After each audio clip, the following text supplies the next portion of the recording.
Hello MSc final students, आज मैं आपका एक और लेक्चर मीसोएनिक कंपाउंड्स का लेक्चर नंबर 5 लेके आई हूँ। हम अभी तक इसमें इसकी डेफिनेशन कर चुके हैं, इसके क्लासिफिकेशन कर चुके हैं और इनके टाइप ए कंपाउंड्स को स्टडी करते हुए चल रहे हैं, जिसमें इसी कंपाउंड टाइप ए कंपाउंड की ही नेक्स्ट सीरीज है आपकी 1,3 डायजोलियम 4 एमिनाइड्स। तो अगर इसकी स्ट्रक्चर मैंने आपको यहाँ पर बना के दे रखी है, अगर मैं इसकी स्ट्रक्चर के नॉमेनक्लेचर की बात करूं या फिर नेमिंग की बात करूं तो देखिए रिंग के अंदर हेट्रोएटम 2 लगे हुए हैं और 1 और 3 पोजीशन पे हैं, इसलिए टाइप ए कंपाउंड है। और रही बात दोनों हेट्रोएटम सेम है तो हम किसी से भी नंबरिंग शुरू कर सकते हैं, दोनों को ही 1,3 मिलेगा। तो हमें अब नेक्स्ट तरफ उस तरफ जाना है कि इस नाइट्रोजन को लीस्ट से लीस्ट नंबर मिले। तो हम यहां से शुरू करेंगे 1, 2, 3, 4 1,3 डाइएजोलियम 4 एमिनाइड।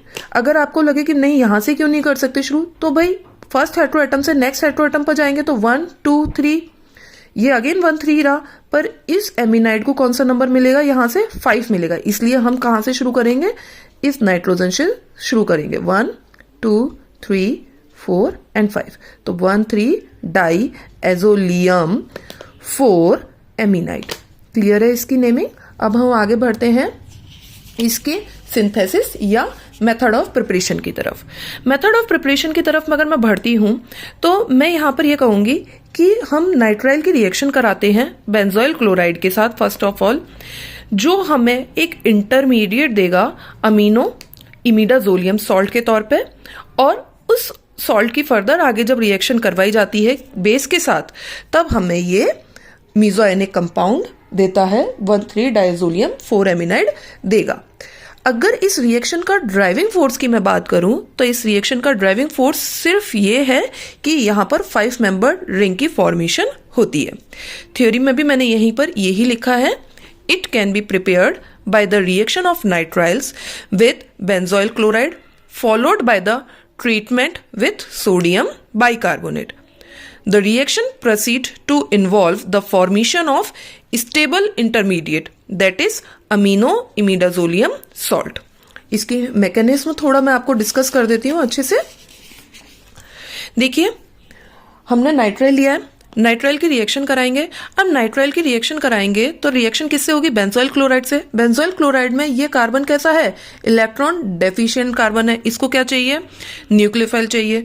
तो न्यूक्लियोफाइल के लिए अगर आप लोग सोच रहे हो कि ये R3 वाला नाइट्रोजन वाला जो कार्बन है ये जाके अगर अटैक करेगा तो यहाँ ये अटैक नहीं कर पाएगा। क्यों, क्योंकि जो इसके लोन पेयर हैं वो तो कैसे हैं, डीलोकलाइज्ड हैं।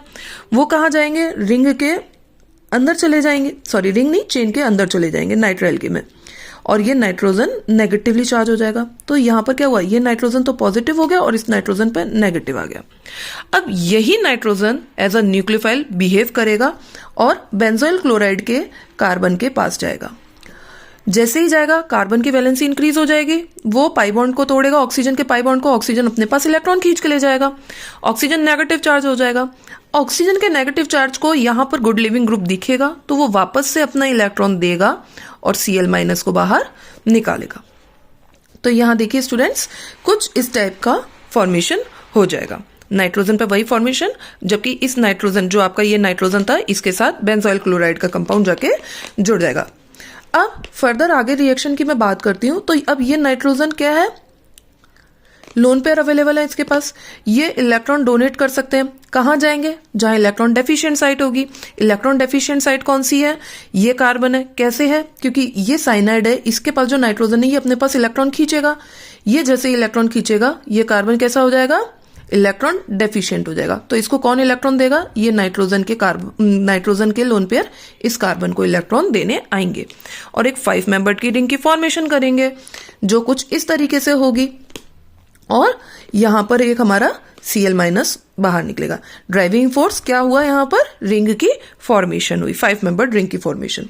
यही आपका क्या है, यहां पर आपका अमीनो इमिडाजोलियम सॉल्ट की फॉर्मेशन हुई।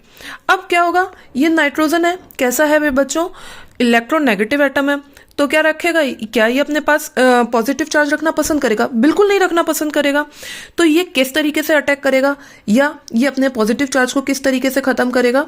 तो देखिए, ये नाइट्रोजन के पास क्या है, लोन नेगेटिव चार्ज है, ये अपने रिएक्शन करने आगे जाएंगे। तो ये किसको पास जाएंगे, जहां इलेक्ट्रॉन डेफिशिएंट साइट होगी, ये इस कार्बन के पास इलेक्ट्रॉन देने जाएंगे। जैसे ही कार्बन से बॉन्ड बनाएंगे, कार्बन की वैलेंसी इंक्रीज होगी तो ऑक्सीजन अपने पास इलेक्ट्रॉन खींचेगा। ऑक्सीजन पर नेगेटिव चार्ज आया, वो वापस से इलेक्ट्रॉन देगा इसको, और ये यहां से नाइट्रोजन अपने पास इलेक्ट्रॉन खींच लेगा। तो यानी कि ये नाइट्रोजन कार्बन का बॉन्ड ब्रेक हो जाएगा, और जबकि इस नाइट्रोजन कार्बन का बॉन्ड फॉर्म हो जाएगा, जो कुछ इस रिएक्शन में मैंने इस तरीके से दिखा दिया आपको। बेंजोइल क्लोराइड के साथ तो रिएक्शन इसकी हो गई। अब देखिए, ये R4 वाले कार्बन पर क्या है, अपना एक हाइड्रोजन भी तो प्रेजेंट है ना? तो अब ये किस तरीके से रिएक्शन करेगा, बेस की प्रेजेंस में रिएक्शन होगी। बेस की प्रेजेंस में रिएक्शन होगी तो स्टूडेंट्स प्लीज हमेशा ये ध्यान रखिएगा, जब कभी भी एसिड या बेस की प्रेजेंस में रिएक्शन होती है तो वो सबसे पहले पूरी तरीके से कोशिश करेगी कि वो एसिड बेस रिएक्शन करे, तब जाके आगे फर्दर वो किसी टाइप की और की रिएक्शन कर पाएगी। तो अगर बेस लिया है तो वो अपने इस रिंग में क्या ढूंढेगा, एसिडिक एच ढूंढेगा। उसको एसिडिक एच दिख रहा है, कौन सा है, ये वाला है। किस तरीके से, अगर ये H+ निकलेगा तो यहाँ क्या आ जाएगा, नेगेटिव चार्ज आ जाएगा, और ये नेगेटिव चार्ज रिजोनेंस में पूरी तरीके से इन्वॉल्व है। तो बेस ने क्या करा, इस एसिडिक H+ को लेके निकला, जैसे ही निकला नेगेटिव चार्ज आ गया। ये नेगेटिव चार्ज क्या करेगा, रिंग में जाएगा, यहाँ पाई बॉन्ड की फॉर्मेशन करेगा, और जैसे ही पाई बॉन्ड की फॉर्मेशन करेगा तो इस कार्बन पर इलेक्ट्रॉन्स की एक्सेस हो गई, है ना? जैसे ही एक्सेस होगी तो ये पाई बॉन्ड टूटेगा और नाइट्रोजन अपने पास इलेक्ट्रॉन ले लेगा। तो देखिए स्टूडेंट्स, रिंग के अंदर पॉजिटिव चार्ज आ गया, और रिंग के पास जो एक्सो एटम लगा हुआ है, हेट्रो एटम, उसके पास नेगेटिव चार्ज आ गया। ये 1,3 डाईएजोलियम 4 एमिनाइड का सब्स्टिट्यूटेड कंपाउंड बन गया है। यही इसकी मेथड ऑफ प्रिपरेशन की मैकेनिज्म थी। अब हम इसकी रेजोनेटिंग स्ट्रक्चर की तरफ चलते हैं। जब हम इसकी रेजोनेटिंग स्ट्रक्चर की तरफ चलेंगे तो हमारा मेन फोकस, आप लोगों को मैंने इसमें यही बता रखा है कि हमारा इसके अंदर रेजोनेटिंग स्ट्रक्चर में फोकस क्या रहेगा, 1,3 डाइपोलर स्पेसीज बनाने का, ताकि ये 1,3 डाइपोलर साइक्लो एडिशन रिएक्शन दे सकें। तो ये किस तरीके से देंगे, ये नाइट्रोजन के पास लोन पेयर है, ये इलेक्ट्रॉन देंगे, पाई बॉन्ड की फॉर्मेशन करेंगे।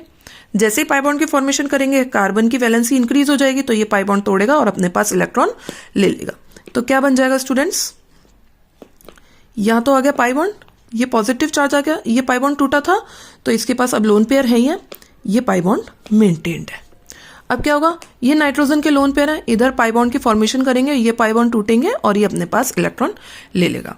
तो क्या होगा, अगेन इस नाइट्रोजन पर पॉजिटिव चार्ज, यहां पर पाई बॉन्ड, इस नाइट्रोजन पर भी पॉजिटिव चार्ज, यहां नेगेटिव चार्ज। अब देखिए 1,3 डाइपोलर स्पेसीज बनानी है हमें R2 और R4 वाले कार्बन पर। R4 वाले कार्बन पे तो नेगेटिव चार्ज आ गया, R2 वाले पे पॉजिटिव चार्ज आ जाएगा, तो ये हमारा 1,3 डाइपोलर स्पेसीज बन जाएगा। अब ये किस तरीके से आएगा, ये नाइट्रोजन के नेगेटिव चार्ज है, इधर इलेक्ट्रॉन देंगे, पाई बॉन्ड की फॉर्मेशन होगी, कार्बन की वैलेंसी इंक्रीज होगी, पाई बॉन्ड तोड़ेगा और नाइट्रोजन न्यूट्रल होना पसंद करेगा, क्योंकि इलेक्ट्रॉन नेगेटिव है, पॉजिटिव चार्ज तो रखेगा नहीं। तो इधर की बात ये खत्म हो जाएगी। तो क्या क्या आ जाएगा, इस नाइट्रोजन पे तो पाई बॉन्ड आ गया, यहाँ पर ये पाई बॉन्ड खत्म हो गया, नाइट्रोजन ने अपने पास लोन पाई बॉन्ड ले लिए, इलेक्ट्रॉन्स ले लिए, तो लोन पेयर जनरेट हो गया। अब बचता है ये नाइट्रोजन। ये नाइट्रोजन कैसा है, पॉजिटिवली चार्ज है, इलेक्ट्रोनेगेटिव एटम पॉजिटिव चार्ज नहीं रखना चाहेगा, तो ये पाई बॉन्ड तोड़ेगा और अपने पास इलेक्ट्रॉन ले लेगा। जैसे ही ले लेगा तो क्या होगा, इसका पॉजिटिव चार्ज तो खत्म हो गया, पर इस कार्बन पर पॉजिटिव चार्ज आ जाएगा, इलेक्ट्रॉन डेफिशिएंसी जनरेट हो जाएगी। तो स्टूडेंट्स देखिए 1,3 डाइपोलर स्पेसीज बन गई। अब 1,3 डाइपोलर स्पेसीज बन गई तो आगे ये रिएक्शन करेगी। किस तरीके से करेगी उनके ऊपर बात करते हैं। तो केमिकल प्रॉपर्टीज में ही हम बात करेंगे, किस तरीके की रिएक्शन देते हैं, 1,3 डाइपोलर साइक्लो एडिशन रिएक्शन देते हैं, किसकी तरह बिहेव करेंगे, 1,3 डाइपोलर स्पेसीज की तरीके से बिहेव करेंगे, और किसके साथ रिएक्ट करेंगे, डाइपोलर फाइल के साथ रिएक्ट करेंगे। तो यही वो पूरी की पूरी थ्योरी है जो अभी तक रिपीटेड सब में चल रही है, कॉमन थ्योरी है। तो अब तक तो मैं उम्मीद करती हूँ कि याद हो गई होंगी ये सारी थ्योरी, है ना। तो अब हम इसी की फर्दर रिएक्शन करेंगे, किसके साथ, एल्काइन के साथ और एल्कीन के साथ। एल्काइन में अगेन मैं वही डीमैड लेती हूँ। डीमैड आपको पता है इसकी फुल फॉर्म मैंने अभी तक कई बार करा चुकी हूँ, मैकेनिज्म भी आप लोगों को बहुत अच्छे से याद हो गई होगी। तो कैसी एल्काइन लिया, इक्विवेलेंट एल्काइन लिया, दोनों तरफ सेम इलेक्ट्रॉन विड्रॉइंग ग्रुप लगे हुए हैं, तो नेगेटिव चार्ज जाएगा, कार्बन पर अटैक करेगा, कार्बन की वैलेंसी इंक्रीज होगी, पाई बॉन्ड टूटेगा, ये कार्बन अपने पास इलेक्ट्रॉन लेगा, और जैसे ही कार्बन अपने पास इलेक्ट्रॉन लेगा तो ये कार्बन कहाँ जाएगा, इस पॉजिटिव वाले कार्बन को इलेक्ट्रॉन देने जाएगा। स्टूडेंट्स यहाँ मैंने एक्चुअली पहले R2 लिख दिया था, फिर बाद में पीएच लिखा, मैंने कहा पता नहीं ध्यान रहे कि नहीं रहे, R2 = पीएच है, फिनाइल ग्रुप दे रखा है, मैंने कहा इधर ध्यान नहीं जाए इसलिए मैंने यहाँ पर इसको पीएच में लिख दिया है, फिनाइल ग्रुप लिया है। ठीक, अब बात आती है कि जैसे ही यहां पर ये बॉन्ड बनेगा तो ये कुछ इस टाइप की रिंग बन जाएगी, साइक्लिक एडक्ट बनेगा, है ना। अब ये साइक्लिक एडक्ट में क्या होगा, कार्बोडाइइमाइड निकलेगा बाहर। क्यों निकलेगा, देखिए अगर मैं यहां पर से ये बॉन्ड ब्रेक करती हूं तो क्या होगा, इस कार्बन पर पॉजिटिव चार्ज आएगा, और इस कार्बन पर पॉजिटिव चार्ज आएगा वो हाईली स्टेबल होगा। किससे, एक तो यहां पर लगे ये R2 ग्रुप जो आपकी फिनाइल रिंग है उसके साथ रेजोनेंस में इन्वॉल्व है, प्लस इधर से ये पाई बॉन्ड के इलेक्ट्रॉन्स भी आ रहे हैं इसको डोनेट करने, तो हर तरीके से स्टेबल होगा। तो क्या होगा, ये साइक्लिक एडक्ट स्टेबल नहीं है रिंग, तो ये रिंग टूटेगी तो क्या निकालेगी, अभी तक जैसे कार्बन डाइऑक्साइड निकाला है, कार्बन डाइसल्फाइड निकाला है ना, इसी तरीके से यहां से कार्बोडाइइमाइड बाहर निकलेगा। किस तरीके से निकलेगा, ये सिग्मा बॉन्ड टूटेगा, इधर पाई बॉन्ड की फॉर्मेशन करेगा, जैसे ही पाई बॉन्ड की फॉर्मेशन करेगा तो ये यहां पर इलेक्ट्रॉन देगा। R4 वाले कार्बन पर क्या आ जाएगा, नेगेटिव चार्ज आ जाएगा, ये नेगेटिव चार्ज क्या करेगा, यहां पर पाई बॉन्ड की फॉर्मेशन करेगा इस कार्बन सिग्मा बॉन्ड पर। जैसे ही पाई बॉन्ड की फॉर्मेशन करेगा इस कार्बन पर, इलेक्ट्रॉन वैलेंसी ज्यादा हो जाएगी, तो ये पाई बॉन्ड टूटेगा और इधर इलेक्ट्रॉन दे देगा, तो यहाँ का पॉजिटिव चार्ज न्यूट्रलाइज हो जाएगा। तो ओवरऑल आपके पास कुछ इस तरीके की एक रिंग बन के आएगी, जिसको अगर मैं क्लियर फॉर्मेट में बनाऊं तो आपको ये 5 मेंबर्ड रिंग मिलेगी। यहाँ पर सिंपल थी, अभी तक जिस तरीके से करिए डीमैड के साथ रिएक्शन वही है। नेक्स्ट अब रिएक्शन इसकी एल्कीन के साथ अगर हम करते हैं तो एल्कीन में क्या लेते हैं, DEAD। अब ये DEAD क्या है स्टूडेंट्स, तो एल्कीन हमने कैसे लिए, इक्विवेलेंट एल्कीन लिए, और एल्कीन ये लिए, इसी एल्कीन का नाम है DEAD। DEAD की फुल फॉर्म क्या है, डाई क्या है, यहाँ पर 2 ग्रुप लगे हुए हैं, डाई इथाइल ग्रुप लगे हुए हैं, ठीक है। एजो, नाइट्रोजन 2 हैं तो इनको एजो बोलते हैं, diethyl azodicarboxylate, ये है। ये अगेन बिल्कुल सिमिलर उसी वे में, कैसी एल्कीन है, इक्विवेलेंट एल्कीन है, कहीं पर भी हमारा नेगेटिव चार्ज आ सकता है, तो ये नेगेटिव चार्ज गया इस नाइट्रोजन पर, पाई बॉन्ड टूटा, नाइट्रोजन ने अपने पास इलेक्ट्रॉन लिए, और ये इलेक्ट्रॉन कहाँ जाएंगे, R2 वाले कार्बन पर अटैक करने जाएंगे, और अगेन आपका एक साइक्लिक एडक्ट बनेगा। पर देखिए ये साइक्लिक एडक्ट क्या एक्चुअली स्टेबल है, सबसे मेन कंडीशन यहाँ पर यही है, यहाँ पे कार्बोडाइइमाइड नहीं निकलेगा, ये साइक्लिक एडक्ट क्या है, स्टेबल। रिएक्शन यही स्टॉप हो जाएगी। क्यों स्टॉप हो जाएगी या क्यों नहीं निकलेगा, पहली बात तो यहाँ पर मैंने R2 को डिफाइन नहीं करा है कि फिनाइल रिंग होगी कि नहीं होगी, है ना। अब अगर R2 डिफाइंड नहीं है यानी कि ये कोई एल्काइल ग्रुप है।